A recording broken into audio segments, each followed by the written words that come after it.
അതാണ് ഭരണകൂടത്തിന്റെ ഉത്തരവാദിത്തം. ആ ഭരണകൂടത്തിന് സമൂഹത്തിൽ ഇടപെടാനുള്ള ഉത്തരവാദിത്തമുണ്ട്. ആ ഇടപെടലാണ് ഇപ്പോഴ് പോലീസ് സംവിധാനം ചെയ്തുകൊണ്ടിരിക്കുന്നത്. പുതിയ ആഭ്യന്തരമന്ത്രി വന്നപ്പോഴെന്താ പറഞ്ഞത്? നമ്മുടെ നാട്ടിലെ കറണ്ട് ഇഷ്യൂ എന്താണ്, സാമൂഹ്യ വിപത്ത് എന്താണ്, ആ വിപത്തിനെ എങ്ങനെ ഇല്ലായ്മ ചെയ്യാൻ കഴിയും? രണ്ടാം ഊഴമാണ്. അദ്ദേഹം ഇതിനു മുൻപ് വന്നപ്പോൾ പറഞ്ഞത് ബ്ലേഡ് മാഫിയക്കെതിരെയുള്ള ഒരു മൂവ്മെന്റ് ആയിരുന്നു. അത് ഫലപ്രദമായ ഇടപെടലുണ്ടായി സമൂഹത്തിൽ പലരുടെയും ആത്മഹത്യ തന്നെ ഒഴിവായിട്ട് പോയിരുന്നു. ഇപ്പോൾ ഓപ്പറേഷൻ തൂഫാൻ നിങ്ങൾ ആലോചിച്ച് നോക്കൂ. എൻ്റെയും നിങ്ങളുടെയും വീട്ടിൽ മക്കളില്ലേ, കൊച്ചുമക്കളില്ലേ? അവർ ഒരു പക്ഷേ തെറ്റായ വഴിയിലൂടെ സഞ്ചരിച്ചാൽ ആ സമൂഹത്തിന് തന്നെ എത്രമാത്രം ദോഷമുണ്ടാകും നമ്മൾ ആലോചിച്ചാൽ മതി. ആ ദോഷം ഉണ്ടാകുമെന്ന് നമുക്കറിയാം. പക്ഷെ എന്നാൽ പോലും ഒരു വശത്ത് അതിൻ്റെ മാഫിയ വളർന്നുകൊണ്ടിരിക്കുന്നു. ഫലപ്രദമായ ഇടപെടൽ ഉണ്ടായിട്ടില്ല. അത് ആരാണിത് സപ്ലൈ ചെയ്യുന്നത്?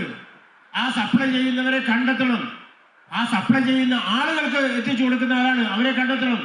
ഫലപ്രദമായി സംസ്ഥാനത്ത് വിശ്വാസ്യതയോടെ രമേശ് ചെന്നിത്തല അദ്ദേഹം അത് ചെയ്യുമ്പോൾ അതിനകത്ത് ആത്മാർത്ഥത ഉണ്ടാകുമെന്ന് പൂർണ്ണമായി വിശ്വസിക്കാനാണ് എനിക്ക് ഇഷ്ടം. ഓഫീസിലിരിക്കുന്ന പോലീസ് ഉദ്യോഗസ്ഥരോട് നിരന്തരമായിട്ട് പെൻഷൻ അസോസിയേഷനുമായി ബന്ധപ്പെടുത്തിയിട്ടും അതല്ലാതെ സ്റ്റേഷൻ പരിധിയിൽ താമസിക്കുന്ന പോലീസ് ഉദ്യോഗസ്ഥരുമായി ബന്ധപ്പെട്ടിട്ടൊക്കെ നിരന്തരമായിട്ടുള്ള സമ്പർക്കങ്ങൾ പുലർത്തുന്നതിന് വേണ്ടിയിട്ടുള്ള നിർദ്ദേശങ്ങൾ നമ്മൾ കൊടുക്കാറുണ്ട്.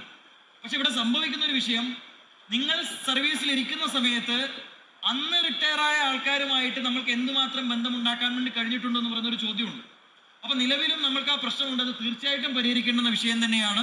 തീർച്ചയായിട്ടും കണ്ണൂർ സിറ്റിയുടെ പരിധിയിലും നമ്മൾക്ക് റിട്ടയർഡ് ആയിട്ടുള്ള പോലീസ് ഉദ്യോഗസ്ഥരുമായി ബന്ധപ്പെടുത്തിയിട്ടുള്ള മീറ്റിങ്ങുകൾ തീർച്ചയായിട്ടും നമ്മൾക്ക് അടുത്ത ദിവസങ്ങളിൽ സംഘടിപ്പിക്കാം. നിങ്ങൾക്ക് ഒരു സമൂഹവുമായി ബന്ധപ്പെടുത്തിയിട്ട് പറയാൻ പറ്റുന്ന, മുന്നോട്ട് വെക്കാൻ പറ്റുന്ന ആശയങ്ങൾ കേൾക്കുന്നതിന് തീർച്ചയായിട്ടും അത്തരത്തിലൊരു സ്പേസ് ഉണ്ടാകും. ഇനി അത്തരത്തിലുള്ള സ്പേസ് എല്ലാ കാലത്തും നമ്മളുടെ ഓഫീസിലും ചേംബറിലും ഉണ്ട് എന്ന് തന്നെയാണ് ഞാൻ മനസ്സിലാക്കുന്നത്.